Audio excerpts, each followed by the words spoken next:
West Bengal రాష్ట్రానికి ఈ నెలలో ఎన్నికలు జరగనున్నాయి. మమతా బెనర్జీ ముచ్చటగా 3 సార్లు ఆ రాష్ట్రానికి ముఖ్యమంత్రిగా ఉన్నారు. భారతదేశంలోని అన్ని రాష్ట్రాల కంటే వెస్ట్ బెంగాల్ది ఒక ప్రత్యేకమైనటువంటి పరిస్థితి, పద్ధతి.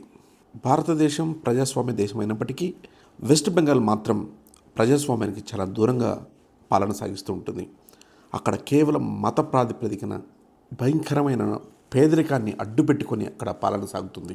ప్రజలను ఏమాత్రం అభివృద్ధి పథంలో నడిపించకుండా, అభివృద్ధి అంటే ఏంటో తెలియనివ్వకుండా, చైతన్యానికి ప్రజలను దూరంగా ఉంచి మరీ అధికారాన్ని గుప్పిట ఉంచుకున్నారు. ప్రజల మధ్య, మతాల మధ్య చిచ్చు పెట్టుకుంటూ ప్రజలను ఎప్పుడూ అశాంతి వైపే నడిపించారు. మేం అధికారంలో లేకుంటే ఈ మతం వారు మనుగడే సాగించలేరు అన్న నమ్మకాన్ని ఒక వర్గపు ప్రజల్లో బలంగా నాటారు. గత పాలనలో మేము ఇది సాధించాము, రాబో కాలంలో ఇది మేము సాధించబోతాము, ప్రజలకు ఇన్ని సౌకర్యాలను, అభివృద్ధిని సాధించి పెడతాము అన్న భరోసా ఏ రోజు ఇవ్వలేదు.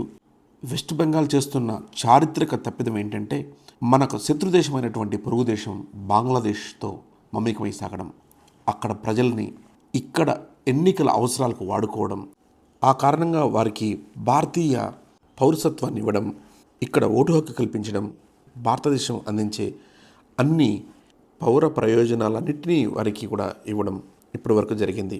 కాకుంటే నేడు కేంద్ర ప్రభుత్వం ఒక ప్రత్యేకమైనటువంటి నిఘా ఏర్పాటు చేసి 58 లక్షల దొంగ ఓటర్లను గుర్తించి మరీ తీసివేయడం జరిగింది. అదేవిధంగా బంగ్లాదేశ్ నుంచి మన దేశంలోకి చొరబడకుండా సరిహద్దు వెంబడి 2,50,000 సైనికులను మోహరించడం జరిగింది. ఈ విధంగానైనా వెస్ట్ బెంగాల్లో ప్రజాస్వామ్యాన్ని బ్రతికించవచ్చని నమ్ముదాం.